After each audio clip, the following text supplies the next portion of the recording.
Good afternoon and welcome to a special edition of Standpoint. I am Veronica Dan Ikboy. Nigerians are known to be resilient and happy people. We easily adapt to situations and sometimes even make comedy of it.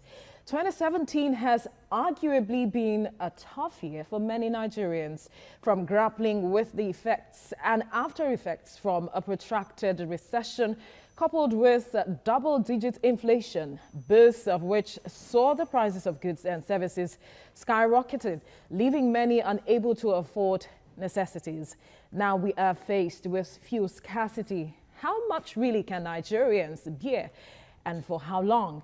On the show today, we will be focusing on the state of our nation and analyzing the many problems facing the country in leadership, politics, the economy, and much more. And to do this with me is motivational speaker, life coach, and the CEO of Gemstone Leadership Group, Fela Durotoye.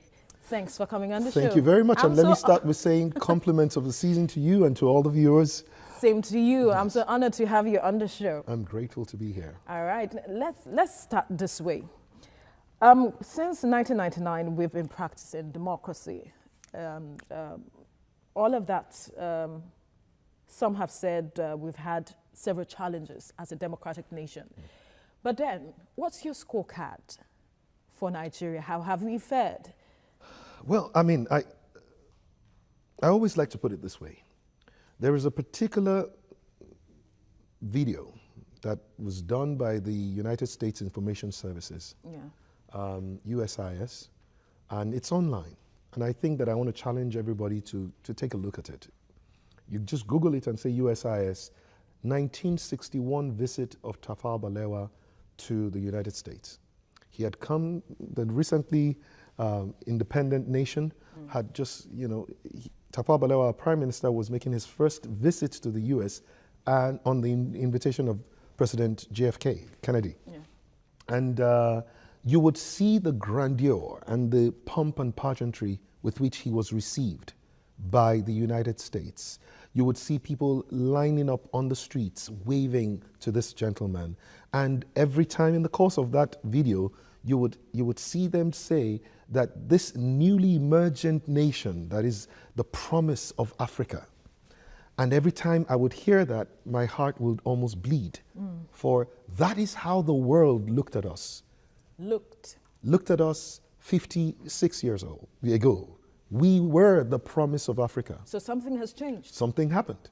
And if you look at some of the statistics, then it helps us to know whether or not we have lived up to that promise. All right. So I'll give you an example. In the year that I was born, 1971, on March 24, 1971, one Nigerian pound, because we were using the pound at that time, hadn't become the naira, one Nigerian pound was exchanging for $3 US.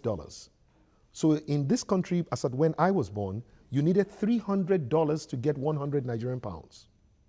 By the time I was 5 years old, that was 1976, on the same day, March 24, 1976, one Nigerian naira was exchanging for $1.33, meaning you would need $133 to get 100 naira. Fast forward 30 years, something has happened. On the same day, March 24, 2006, you now need 133 naira to get $1. Fast forward 10 years, March 24, 2016, you now need 331 naira to get $1. Fast forward a year and a half, right? Yeah. 2017, you now need 360 naira to get $1 US. So now you can ask, for a country that is based, literally has driven its production capacity down, the Manufacturers Association of Nigeria positions or says that our capacity utilization is about 3.4%. Okay, so that of every machinery that can produce 100 tons of whatever it is, we are producing 3.4, almost 3.5 tons with the machines that can produce 100 tons. Clearly, I think the verdict is out.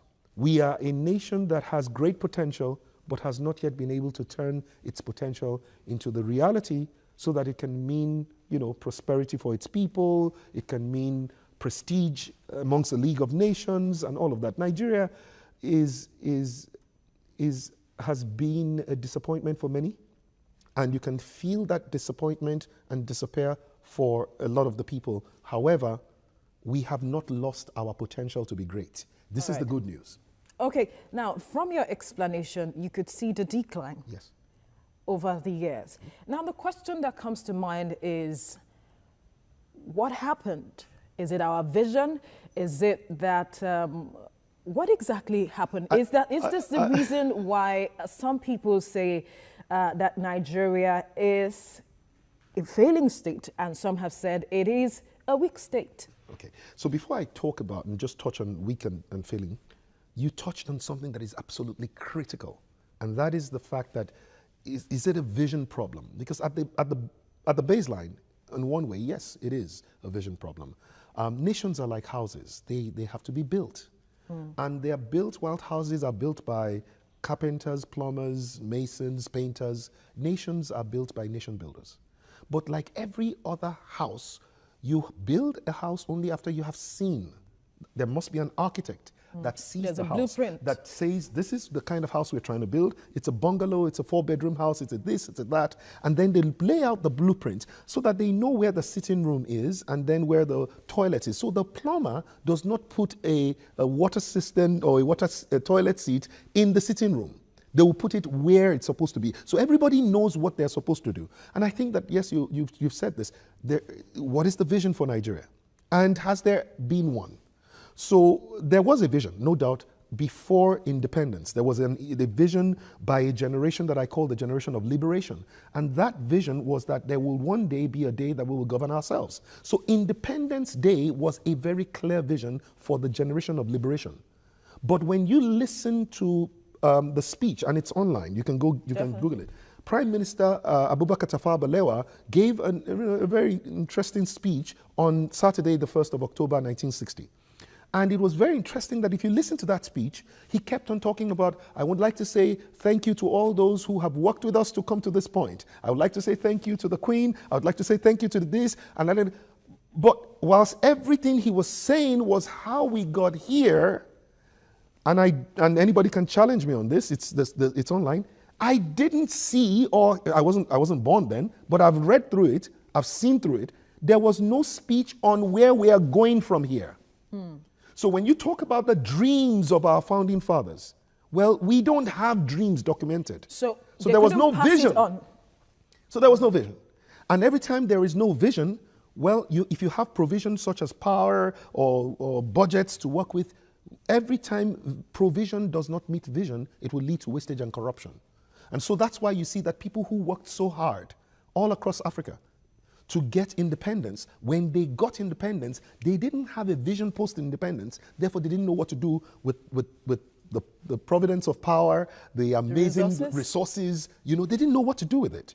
And so today I challenge, and I always say to people, don't forget a target is different from a vision.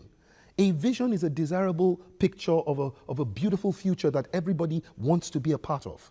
A vision is something that when people hear it, it paints pictures in their hearts. They want it so badly they're willing to give up what they have today to get it. Vision creates hope. Hope is the down payment that you make that will fund the sacrifice that you need to have that vision. The question is, what is the vision of Nigeria? Is it 2020? What does 2020 mean to the people? What picture does it paint in the heart of the people? What picture did Vision 2010 paint in the heart of the people? What does the top 20 economy look like? What does it mean for hospitals? What does it mean for roads? Most people have no clue, because vision are not like targets. Targets can be smart, specific, measurable, achievable, realistic, and time-bound. Yes, but vision is also smart. Vision is significant, it's meaningful, it's attractive, it's record-setting, it's doing something we've never done before, and it's treasured, meaning when people don't accomplish vision, it hurts their soul. And this is why I'm saying, in agreement with you, one of the greatest challenges that we face right now is we need a vision for Nigeria. And if you have vision for Nigeria that is attractive to everyone, regardless of what tribe you come from, what religious beliefs you have, what language you speak, once you have a vision that is so powerful, everybody wants to see that vision come to pass. So you have something called convergent progression. But where there is no vision, people go in different directions looking for any way out, sometimes even having to cross the Mediterranean Sea. And every time there is no vision, you have something called divergent progression. You know, Chinua Achebe said it in a way that I want to close that with. He said, where the center cannot hold, things fall apart. Yeah. A lot of what you've seen that sounds like Nigeria, oh, are we a failing country? Are we a weak nation? Is that the center is weak. That center is not a federalism center, is none of those things. It is a vision. And a vision that then requires certain values to make it come to pass. What are Nigeria these values? needs, well, my understanding is, and this is what I'm working with, and this is basically based on an experience that I had. I believe that Nigeria, and I would like to see the person who stands to say to me cannot be. I believe that Nigeria is a blessed country. In fact, I believe that Nigeria, probably more than most nations, is blessed naturally with natural endowment and with the fact that we are a very agile, you know, we are courageous, we are hardworking people. And we have 190 million of us. One other last thing I want to say about the blessing of Nigeria is that if you look on the world map and you look at the location of Nigeria, Nigeria is located literally, and you can go check this out yourself, at the center of the world. And Nigeria is on the equator. Yes. And also almost balanced. Anything to the left of Nigeria is too far from the right. Anything to the right of Nigeria is too far from the west. Anything to the upwards of Nigeria is too far from the bottom. Anything to the downward of Nigeria is too far from the top. Nigeria can be what you will call the production and the logistics hub for the world. Anything you produce in Nigeria will get to any other part of the world faster than if you produce it almost anywhere else. So Nigeria has the capacity. We have the geographical location. We can be the most desirable nation in the world. And a desirable nation is a nation where people love to live, love to work, love to invest, love to do business with. And so if you're going to have a most desirable nation, clearly you must have a most desirable people. So if you're going to have a most desirable nation to live in, you must have a most desirable people to live with. And I believe that the people that you would love to live with, love to work with, have 10 characteristics. I'm going to run through them very simply. Yeah, quickly. 1, make a positive impact on everyone you meet and everywhere you go. Number 2, they must be solution providers and not parts of the problem to be solved. Number 3, they must be role models worthy of emulation. Number 4, they must be their best in all they do, particularly what they're naturally good at. Number 5, they must do the right thing at all times, regardless of who is doing the wrong thing. Number 6, they must value time and make the best use of it. Number 7, they must care and show respect to all through their words and their actions. Number 8, they must consciously build a great legacy starting now, today, and every day. Number 9, they must live lives of integrity and honor. And number 10, they must make their family, their nation, and their God proud.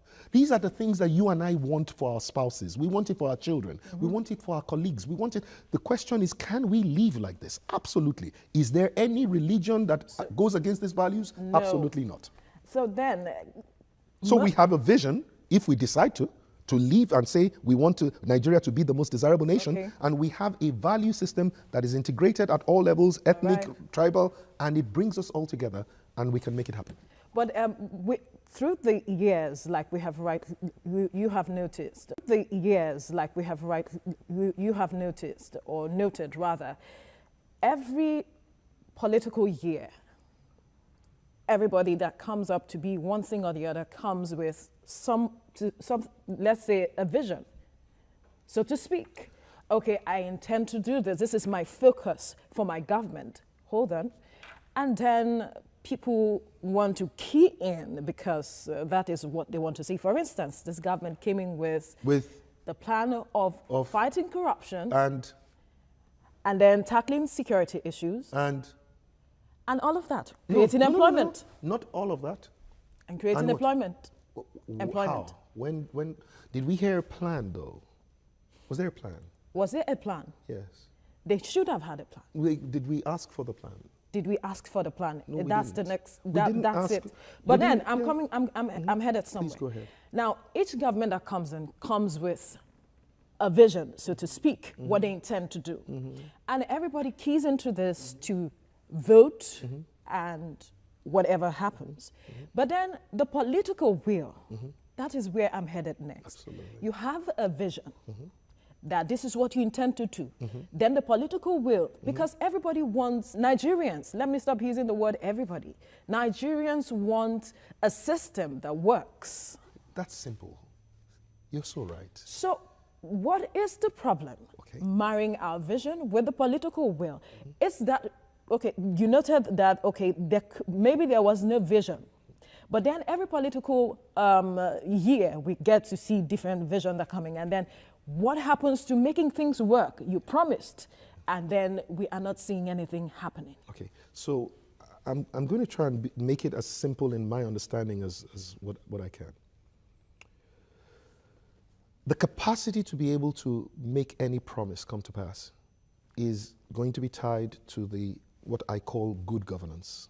And I'm not talking about good governance as having just one good president or one good vice president or any of those things. It's good governance at all levels. Good governance happens when you have essentially good people, and I would say good people are people who have credibility, who you can believe when they speak because they've kept promises before. Good people are people who have the right character because they have the right values. People have the right vision, but more importantly, they have the capacity to be able to take the best decisions for the populace. Okay, so when you have good people in elected and appointed office, they have the weight of bringing out the best in public service. All right. So if you can sort the problem of good people at elected, and you're talking about whether it's executive and legislature, then they would have the capacity to be able to make sure that the best people get appointed without having to ask them for a bribe or any of those kind of things. All right? So point being that every time you look at the system, it seems like that system breaks down. Why? Because the system was designed to break down. Really? Oh, yes. How is that? How is that? I love that question. So essentially, this is how it works, right? We have a democracy that we kind of like borrowed the model from the United States of America. It's the model of saying state government, federal government, we also have state houses of legislature, and then, of course, federal houses of legislature, all right? So that's, they have Congress and Senate, we have House of Representatives and Senate. So we use pretty much the same model, all right?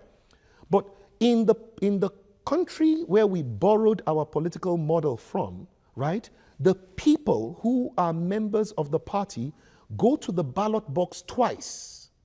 The first time in primaries to elect or to select amongst the aspirants who will be their candidate.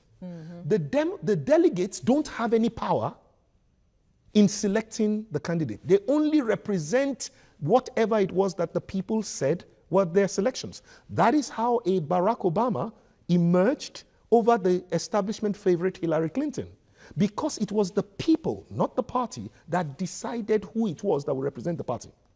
Here in Nigeria, the members of the party only go to the ballot box once in terms of the general elections. So you have here what you call internal selectocracy, whereas the places where democracy works, you have what you call internal democracy within the party system. That is the core of everything that is wrong with Nigeria. I repeat, that is the core of everything that is wrong with Nigeria. So as long as a few people have the capacity to sit down and decide who goes and who does not go, we will make you and we will not make you, that is where your power, absolute power, lies. Now, the sad thing about it is that those people are known never to pick the best candidates for a very simple reason. The best candidates will go out there and do great things and win the heart of the people. The power brokers don't want that because every time that candidate wins the heart of the people, they feel like they lose their power base. All right? So what has to happen is this. Most of the time, they will pick somebody who is unelectable if it was free and fair. They will pick an unelectable candidate for their party, knowing fully well that they have to work the political system and the shenanigans to ensure that that person gets there. Part of that shenanigans is that they then go and pay people who you call them your impoverished voters, who have to be given 1,000 naira, 300 naira, 500 naira, whatever it is, for their vote. Go and look at it. Most of the time, that unelectable candidate does not inspire the enlightened electorate. The enlightened electorate don't have to be paid. They don't need your money, right? But the problem is that when the enlightened electorate see these guys, they say, I can't vote for this guy. So they stay at home. They watch the election day on TVC, right? They don't go and get their PVC.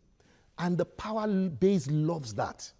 Because as long as the enlightened, who they cannot influence, don't come out to vote, then the people who they can influence will vote the way they want them to. The only problem is this. Remember what I said. An unelectable person has become elected. He owes his allegiance not to the people, he owes his allegiance to the power structure.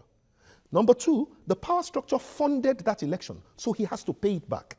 That means no matter how much we dream, pray, ask, or desire, corruption can never leave that particular power system because it has to be funded. The second thing is that the unelectable person must not make the lives of the people better. I'm going somewhere. I'm very in a few minutes. Because we need to yes. quickly go on a and break. If he doesn't make the lives of the people better, then they remain impoverished. Why should they remain impoverished? If you don't impoverish them, the cost of re-election is going to go higher. So the people who you give 500 naira now, the only reason why you can give them 500 naira in 4 years' time is that you must make sure their lives don't see 500 naira as a bulk between that time. So poverty can never leave that system. When you come back, we'll finish talking about this. All right. We'll go on a quick break and the discussion will continue. Stay with us.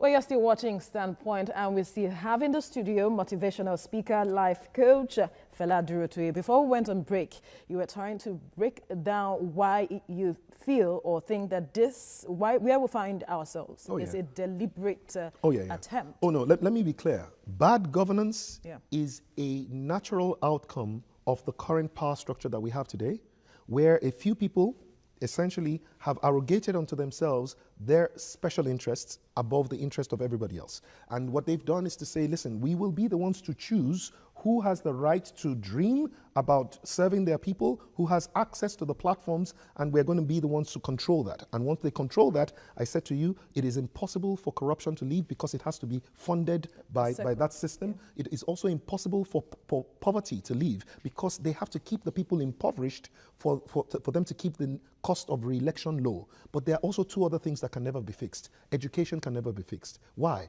Because the more people learn, the more they earn. And so if you want to keep people impoverished, you have to weaponize the ignorance. You have to make sure that the people cannot and will not learn, and their children don't learn. So you notice that the children of the privileged go to schools abroad and wherever it is, the best schools, but then they ensure that the educational system fails. The worst people get to go to teacher training colleges or whatever it is. That's the kind of system that it is. So they don't say that your first class teachers are the ones that should go to teacher training colleges. They say, no. If you don't make it into uni, then, go to polytechnic. If you can't make it into polytechnic, then, so what you're doing is essentially making sure that the people who teach your children cannot pass the exams that your children are supposed to set. So now, education cannot be fixed. And the last thing is that you can never have an enabling business environment. Why? Because when businesses begin to thrive and make money, they have the opportunity to decide that they want to fund somebody who can be an opposition candidate. So the best thing to do is ensure that anybody who dares to try to dream outside that economic system created by the power base, anybody who tries to do that must, in a sense, either regret it, never try again, right, or make sure that their profits turn to nothing. We have a caller on the line, Ifeanyi, calling from Apapa. Are you there? Go ahead with your contribution. Ifeanyi? Yes, go ahead. Good afternoon. Good afternoon. In fact, I want to commend the young man there. The man has really hit the nail on the head. He has set it up. In fact, he has made my day very, very okay. Thank you. In fact, I want this kind of people regularly on this program. All right. This guy is excellently too good. Thank you. Keep it, my brother. Thank you so much, Ifeanyi. Thank you and have a lovely day. I hope Thank you you. have your voter's card, Ifeanyi. Now, speaking about voters' card, bad governance, how do we get out of this, seeing that 2019 is by the corner, because we can see the signs everywhere, everybody, those clamoring for one position or the other coming out? How do we get out of this? Is there any way out of it? Oh yes, there is a way out. It's the beautiful thing is that nothing can ever be called a problem if it doesn't have a solution. And no matter how long this has lasted for, decades, it doesn't matter. Every problem must have a solution. Otherwise, you cannot call it a problem. You must call it something else. And this one too has a solution. The solution is really about three major parts to it. Number one is that you must find good people who have a heart for the nation, a love for the people, and I always say a love of God in their hearts. And you know, almost really, I like to say fear of God. Yeah, Because yeah. you know, what the fear of God does is that it makes you accountable to someone greater than yourself. And so you know that if I ever got the opportunity to serve, then if I messed that opportunity up, I have somebody else to account for. And God sees me when other people don't. So what happens in my desk, it's something that God sees. So let me just quickly come back to that. You need good people to run for election. Now, there are 11,117 elected offices in Nigeria. Most of those, almost 2,000 or so, almost 9,000 of them are pretty much what you call local government and councillorship elections. But when you look at the elections that will take place, especially in 2019, it's federal and state, both legislature and executive, okay? So when you put that together, you'll be talking about something in the region of about 1,200 people who would run. Now, this is the interesting thing though, is that you need to get a critical mass of good people who love the people, love the country, have a vision, have capacity to run for those offices as senators, as members of House of Representatives, as members of the State House of Assembly, as governors, and as the president. Well, how do we do that? Let me cut in here now. How do we do that when the same power structure that you talked about are the ones who select people that they feel should fill certain positions that the electorate have to vote for, like you explained? Fantastic. That they can only do it within their what you call their power base. So, for instance, you know, if you have new political parties who understand the power of spinning off movements and organizing, there will be a very pleasant surprise in 2019. I promise you. I promise you. None of the political parties today as we know them, let me not say much more than that.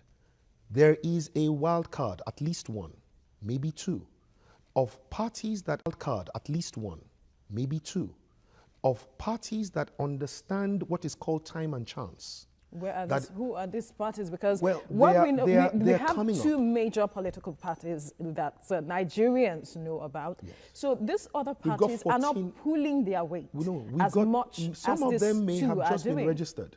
Okay. But you know the interesting thing about the way that I understand how, just looking at political framework, it doesn't take 14 years or more than 14 months to connect with somebody whose pain you share. People know what it is that they want. Whether Definitely. It is, so if you're looking at the capacity to be able to build political structure within and around the country, political parties have 14 months to be able to do that. And they will. Some of them will. I know of a few that will. I may not be able to mention their names right now because it's not what I'm supposed to do. Quickly, we have Kayode on the line calling from London. Are you there, Kayode? Go ahead with your contribution. I am. All right, go ahead. Yeah, good afternoon, Fela. Hi, Kayode. Yeah, actually, as the other man said, you got everything right. But the issue now is, how do we deal with these issues? Yes. Everybody knows that some people sit somewhere and are dictating people's trust who to rule.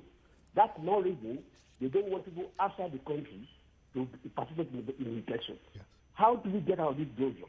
That's the question. Okay, so two things are very important, right? Number one is, Kayode is very right, you know, we need to get the voters out, right? And the statistics are there to show us that the current establishment does not actually have the capacity to bring out a majority of the voters, right? Take 2015 elections. 96 million people were above the age of 18. So their voting class. That's your voting population. Out of that, only 68 million people decided to get their voters' cards. Out of that, only 28 million votes were cast. I didn't say voters, but let us even say that they were voters, if you know what I mean. Yeah. So let's imagine that there was no rigging. Let's imagine, even though we saw that there was rigging, but let's imagine that there was no rigging and 28 million people got voted in the last election. That means 40 million people who went as far as applying for their PVCs either did not go back to collect it or collected it and did not vote. And another 30 million that could have voted said they were not interested in voting. Ask these guys, what is the problem? Why are you so lackadaisical about your nation? You realize they are not lackadaisical. They are pained. They are pained by the options available. So most times, because we have two political parties, the choice is either between this one or that one, this party or that party. What they keep saying, and you keep hearing it, if there was a credible third option, or there was a credible fourth option that we could choose from, then we will be excited to go. So what do you have to do? Typically, you need to go out there and give a candidate that will excite the heart of the people. You need to go out there and not just one candidate. It's a movement of candidates that are inspiring to the people, that are engaging, that have 7 things that you have to know. Number 1, they must have the right priorities, understanding the people and their pain. Number 2, they must have the right plans. Number 3, they must have the right policies, and so on. Now, so when you have those kind of people and they come in and they are speaking to the heart of the issues that the people are dealing with, not just saying we will give you road, we will give you power, we will give you health care. And you know one interesting thing that I found out is that Nigerians have apparently learned enough from 4 cycles of democracy to know when they're being lied to. So they're not going to fall for that. Well, all right? Of course, that's why I said earlier that I'm sure Nigerians have heard it all. Yeah. Oh, yeah. If I may use that's that why word. and you're so right, because that's why I keep saying 2019 is going to be a very pleasant surprise for the world. Because the political class still believe that the same guys they used the last time to do what they need to do are the same guys that are still available. But the statistics are showing us otherwise. For instance, the local government elections in 2017 showed us something that was a startling, really, revelation, right? Etiosa local government, that is Obalende, Ikoyi, Victoria Island, Lekki, Oniru, Aja, that's 4.5 million people. You should expect that if 55% of your people are above the voting age, 4.5 million, maybe we should have something in the region of about 2.5 million people that will vote. All right, just hold the thought. We have a caller on the line. Are you there? Yes, I'm here. Good afternoon. All right, go ahead. Good afternoon. My name is Ekene Dilichukwu. Ekene, good afternoon. Yeah, I listened to the program keenly, and I come to say that the speaker here is a very nice one. He's speaking outrightly what's in most of the minds of the educated people in Nigeria. I also want to add that if what he's saying, if he can put it like a script, like a movie in a CD and send it out to all Nigerians to watch and see what politicians do to the people, I think it will go a long way. Because you are saying, he breaks it down to say that the people want to impoverish, say, the poor, the less privileged, those who are uneducated. And if they watch it as a script, or if there's a way they play it all the time and let people watch it, see how politicians divert our attention, and not only divert our attention, impoverish the poor using this little peanut. You are giving somebody 500 naira to vote, and that's what I say. It is money. It's the person's money. You are making, say, 1 million from him and giving 500 naira. Instead of using the money, convert it, do roads, do lights, put basic infrastructure. It's so annoying. It's so annoying. If not because I just watch him keenly, I don't vote. I don't vote. At times when I see the candidate, I say, vote for what? Now, this person, I won't vote for him now. All right, thank you, Ekene Dilichukwu. Thank you so much, Ekene Dilichukwu, for your contribution. Wow, Ekene said something that I hope that every single person who's watching this program today is going to take a decision. If all I'm able to achieve today is to get every single viewer to understand that you are one of the privileged and the enlightened of this country. And you have a mandate to go and get your PVC, your permanent voter's card. That should be the best Christmas present and New Year's present you give to yourself. If you decide not to vote, that's a different ballgame. But at least get your PVC. And then look for candidates that reflect your values. Look for candidates that are speaking to your heart, about the vision that of a Nigeria you want to live in. And most importantly, look for the candidates that reflect the kind of people you want your children to grow up to become. If it's not your children, then your grandchildren. Those are the kinds of people that you should vote for. But how do we get them to step forward when they know that the people don't have their PVCs? This is why your PVC is so important. You have to go and get your PVC so we can ask the people who have the capacity to be able to bring the Nigeria that you want, that make it possible for you to build that Nigeria. Then they will step forward. It's all about your PVC. All right, then let's move forward. You've been talking about 2019 spring and surprises and talking about candidates and all of it. And some time ago, the social media was abuzz with your pictures. And then recently again, there was a picture on social media I saw where it's like you were kneeling on your mark, having something like that. So we want to ask, are you one of those who might be the surprise come 2019? Well, I think, let me say a few things. Number one, electoral laws in Nigeria do not allow you to expressly state on public platforms before February 2018 what your aspirations are. Okay? So the best that anybody can do until that time is to hedge their bets. But let me say that I have been running for a new Nigeria for the last 13 years of my life. Anybody who knows Fela Durotoye or has looked at my track record will tell you that I've been running for a new Nigeria. I will never stop running for a new Nigeria.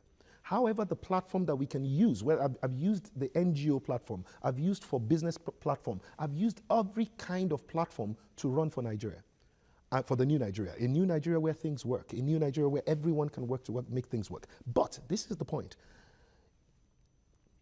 The capacity for us to build Nigeria into a most desirable nation to live in can never be actualized by any one man. It's going to take a movement of people who have a love for the nation, who have a heart for the people, who have the fear of God in their hearts, who have strong values, and who have the right vision. Do I have those things? I believe so. But I am saying to you, it is not enough for a Fela Durotoye to run for anywhere. And I will never run for office. Mark my word, office. I will forever run for a new Nigeria. We may need an office to run for a new Nigeria, but those who run for office, what you notice is that the office is their destination. Meaning every time they run there, once they get there, nothing happens. Or if they missed the opportunity to get there because they were not elected, they go back and sit down and you don't hear anything about them for years. And you see that happen at the political class a lot. Every 4 years, you see them show their face up and begin to talk to the people, but immediately after elections, they die out. Even when they're elected, they still don't come out to show it because they were never running for a new Nigeria. They were only running for office. I will never run for office. Even if I stand to be elected, I will still be running for a new Nigeria, and I will forever run for a new Nigeria. So categorically speaking now, you have a political ambition somewhat. Again, look at the word, and I understand where you're going.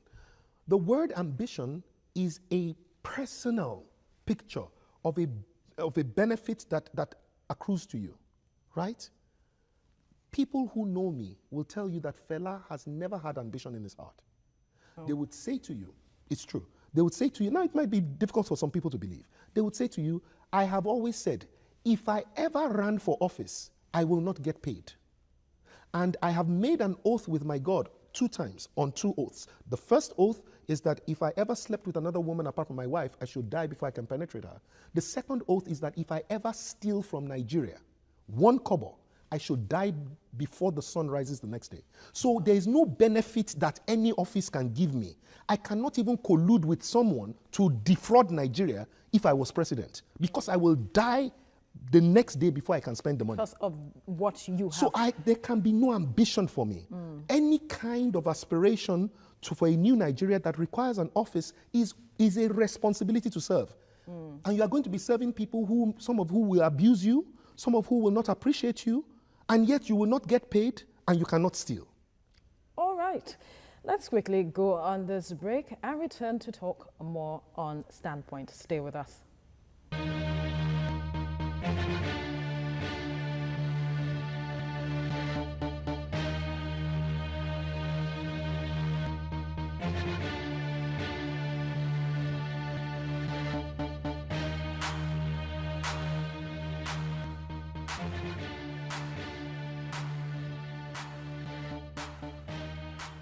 All right, you're still watching Standpoint, and we still have in the studio. Okay, he said he doesn't like being called a motivational speaker, so I'll call him a life coach. Is that okay? Well, I'm a life coach, but what I do for a living is teaching leadership. Organizations and how to leadership, right? So everywhere I go around the world, they call me leadership expert, but except in Nigeria that they branded me motivational speaker, because apparently I do have some way in which I pass my information across that inspires people, but I appreciate that. Okay, that's fine. Now let's go back to, at some point in early this year, there were calls for restructuring, and it was so loud. Everywhere you go to restructuring, you switch on the TV, restructuring, the radio, restructuring. But from your analysis, where can we fix this restructuring? Would it solve anything? Well, I do believe that there's always room for making things better. That we have to establish. But sometimes what people look at as the problem may actually not be the problem. Meaning, within the current structure of Nigeria and the way we've been, it's framed in the Constitution, if we had the right people, these good people we were talking about for the last almost 1 hour, in all the positions, whether it's governorship, whether it's presidential, whether it's meaning federal, state, or especially local government, if you had good people in those offices, we will not be having any calls for restructuring. Because I don't know whether you've noticed, every time people feel like they're getting a benefit, whether it's because their own son is there, they don't say we need restructuring. They don't talk about it. You find out that much of the restructuring is not a conversation that is coming from the north right now, right? When it was the South, they weren't really talking much about it. So you find out that whenever people get a benefit which should accrue to them from the nation, right, they don't talk about a need to restructure. Now, are there ways in which we need to tweak the Constitution to be sure that much more states get, a better share or a greater share of the resources that have they been endowed with? Absolutely. But everybody knows that in the 21st century, the wealth of nations does not lie under the feet of its people. That the wealth of nations lies between the ears of the people. A nation is bankrupt if it has the richest diamonds and natural resources, but its people can't think of how to be able to make it work. And that's what is happening. So my point is this: the restructuring that needs to go out first must go in the mind and the hearts of people. In the mind of people to understand what it is they deserve as a people, and in their heart to know what it is that they desire for themselves and for their children. The greatest challenge we are facing today is not whether power sits in Abuja or not, is that the power does not sit with the people. Power does not belong in Abuja or in Ikeja or anywhere. Power belongs to the people. And how do you know when the people have power?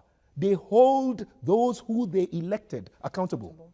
Why is it that a people will be crying out for restructuring, yet they don't have roads, but money was voted month in, month out, and they can see their local government chairman riding official car, jeep, on a bad road, and nobody has stopped him, but instead they are greeting him, the chair, our chair, That is restructuring that needs to take place there. Somebody needs to restructure the mind of the people to say that no, you deserve better roads than the one you have. And this man who is driving a jeep and waving at you from the jeep is the guy who stole the money for your road. Therefore, stop his car, ask him to come down, and let us all work together. That is restructuring that we need. When we begin to have a nation that holds its elected and appointed officials accountable, then you have restructured the nation. Unfortunately, this is where it goes wrong. If I did not elect the person, I'd feel powerless to demand accountability from that person. So once I don't elect the local government chairman, then I cannot hold him accountable because I didn't elect him. He didn't promise me anything. I didn't fulfill my promise. And I was telling you something about Etiosa local government with 4.5 million people. Do you know that only 11,769 people voted? How can a place where 2.5 million people are supposed to vote have only 11,769? All right, just hold the thought. We have a caller on the line. Akin, are you there? Good afternoon. Good afternoon. Go ahead with your contribution. Yeah, this is Dada Akinwole from Niger State, Suleja to be specific. Mr. Durotoye, Fela, I'm very, very amazed and happy to hear you speak like this. Because what you are talking about started from history because of what you just said, based on what you just said about history. Our people are denied the history of how we all came here. And that is what makes vision to be obscured. And again, education is one of the bases on which most people, most nations can be liberated. And based on that, if you know not what you are doing, based on your lack of education, participation will be lacking. So that is why so many of us who even have the right to vote, because we don't have the history and the vision alongside with education, participation has been obscured. So I pray that people like you begin to have their voice heard by those who are taking charge of this country. I have tweeted on your account, that is your Twitter account, that is the owner of this TV station listening to you, because most of them are the ones paying those who are bringing this nation down. And I pray that people like you, like this man Donald Duke from Cross River State, come into power to bring the vision of young men like you into governance. Okay, so all right, thank you, Akinwole. Okay, Akin, I'm just going to ask, do you have your PVC though? Because again, that is the bottom line. And I want you to remember I have just one major task in my head of what I would like to come out of this 1 hour. And that is the fact that I'm going to say it again and again. You need to go and get your PVC. If you are watching this program, I promise you, you are one of those that are better off. Either because you can have the generator that will power your ability to watch the TV, or you have the ability to even buy TV. You are one of the, I'm telling you, no matter how broke you are one of the people who is better off in this country today. The question is, what is your own level of engagement and how are you using your voice to speak to the people who are less privileged around you? This is the time for each and every one of you to begin to engage those who are either within your circle of influence or within your circle of economic dependency. For those of you who are watching who are heads of homes, you need to have your nannies, your drivers, your regards. All of them are people who have one vote, one voice, but most of them don't vote. So when you are going out to get your PVC, carry your entire family. Anybody you know above the age of 17 today, make sure they go. The 17-year-old cannot get it yet. They will get it next year, but let them see the process for making it happen. That's what you need to do to make good governance happen in 2019. That's what you need to do. All right. Now, if you, from the calls that we have gotten, a majority of the people that called have said that why they are not interested in, voting, the voting process and all of that. And over the years, it's been like there's been a disconnect with involving, let's say, the young people in the process. Hence the push for the not too young to run bill and all of that. Quickly, let's take this call before I continue. All right, go ahead. We have a caller on the line from Germany. Go ahead with your contribution. Are you there? Thank you. Good afternoon. Good afternoon. Yeah, I'm there. Yeah, I'm so happy with the young man there. You see, I'll be following your program, TVC. That's from Germany here. On the problem with Nigeria, as the man has highlighted, is most of the TV stations, because I work from here, I watch them from here, all the TV stations don't encourage young men like this to come out here. They bring in political leaders to come and analyze the problem of Nigeria. Why do you have to bring the PDP to analyze what is happening in PDP states? Why do you have to bring an APC leader to come and analyze what is happening in APC or what is happening, what the president is doing? You need to bring a motivational speaker like this so that people who cannot vote, the young people in the villages, will see them and able to analyze things that are going. Sometimes I see people that are corrupt, they bring them online to come and analyze what the problem is. They should be allowed young people like this man to analyze so that the young people in Nigeria will be able to know what is happening and go out to vote. Okay. Thank you for your contribution. And I think that in a way, what you really heard was a commendation. Because you have brought this young man, 46-year-old young man. All right. But I want to say, this is what you're doing with Standpoint today, and I've watched a few of your other programs. This is what should be done across board. Across the board. But I want to say thank you for what you're doing for Nigeria. This is you playing your own part in getting good governance. God bless you, God bless TVC, and God bless Nigeria. Amen. So quickly back to the point because we are running out of time. I was talking about the Not Too Young to Run bill, how most young Nigerians are not motivated to come out to vote or stand for a political position. Now, how do we begin to drum up this, let me use the word motivation, the desire to hold, not just hold your leaders accountable, but also to be able to serve and also encourage others.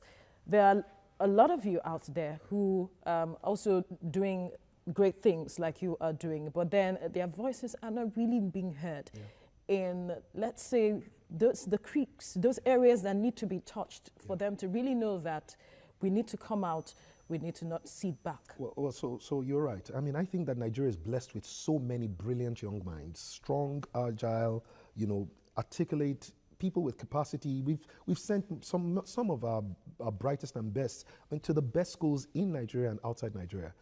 What nations who have advanced beyond mediocrity have done is to usually give the brightest and best of their children the capacity to be able to serve, so that in their retirement, and I hope you remember that anybody above the age of 65 in Nigerian, apparently under the civil service, should be retired. Yes. If you have not yet retired after 65, there's something you should have done that you didn't do.